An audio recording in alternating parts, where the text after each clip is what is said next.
Welcome everyone to Ask Hypnotica 35. This message comes from Dragos from Romania. He says, I find myself not taking action growing in certain aspects of my life due to fear. In your opinion, what is the best way to conquer or even act in spite of fear being present? Okay, not acting because of fear is going to actually get you to start acting one way or another. Let's just say you do it this way, all right? You're not doing something because of fear. Well, what's going to happen is you're going to end up doing a lot more things that you probably don't like because of that fear.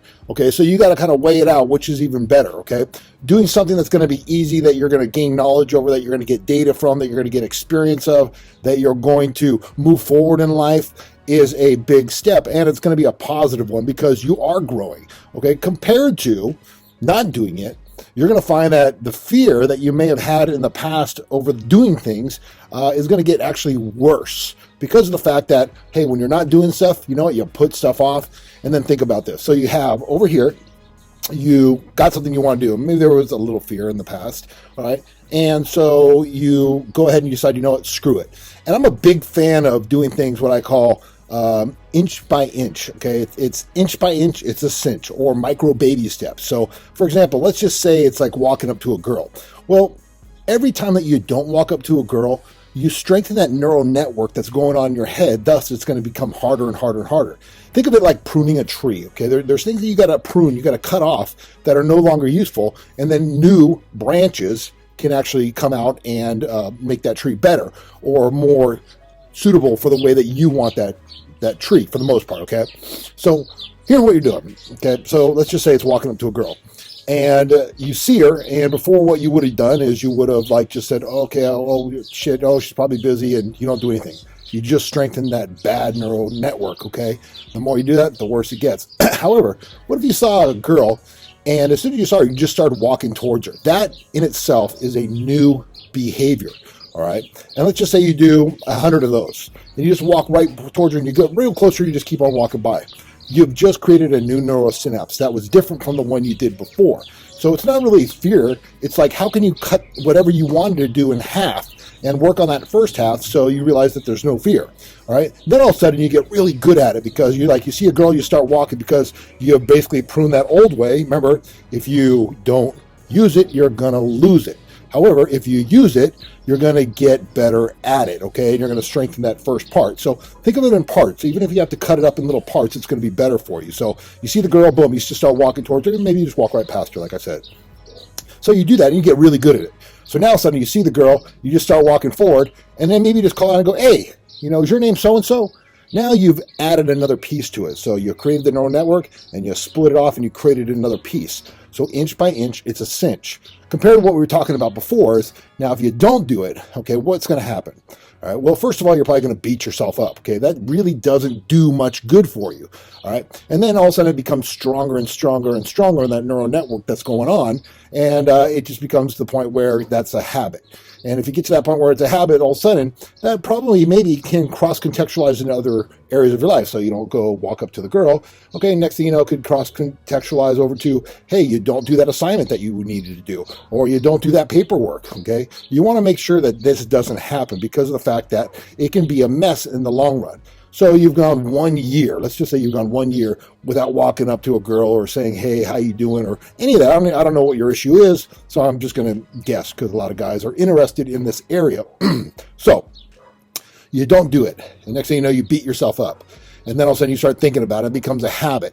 And then all of a sudden more and more things start to compound on your life that you didn't do. And all of a sudden that can turn into like a burden.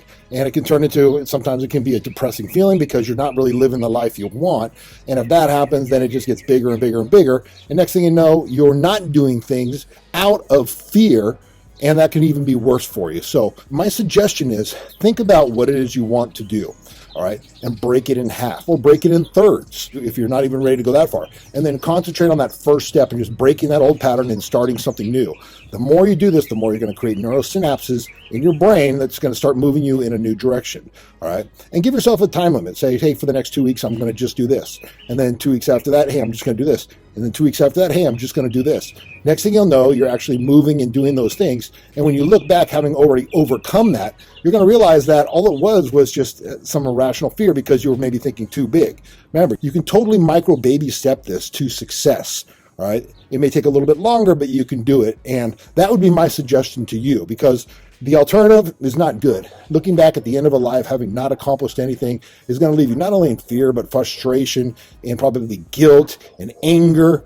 And when you do that, there's a lot of things you're not going to be doing. So you're either doing it because you're going to move forward and grow, or you're not going to do it and you're going to suffer and life's going to beat you up pretty good, probably because you're going to beat yourself up. So think about that. It's very important that you learn this step and go through with it, because like I said, a lot of times people look at an event like, oh, I got to create this. Let's just say it's a big block of cement, and you're like, oh, I got to create a statue of it.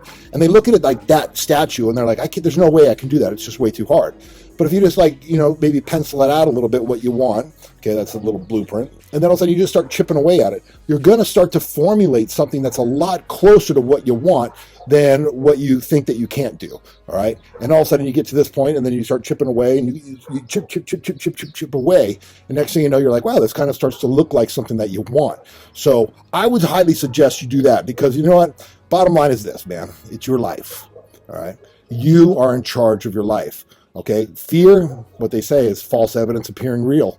That's just all it is. It's just some irrational idea in your mind. And when you learn to overcome that fear and you learn that there's power, mucho power, on the other side of that, you get good at it. And then all of a sudden you can start to look at other things in your life that you may have had fear with, and all of a sudden, micro baby step that or cut that into thirds and work on that. Pretty soon you're going to get really good at doing that. And the more you get good at doing that, the better you're going to be, the better you're going to feel. And next thing you know, you're going to be creating the life you want. So stick to your guns. Know what you want. Go for it. Be powerful. And pretty soon you'll be looking back at the end of your life going, yeah, you know what?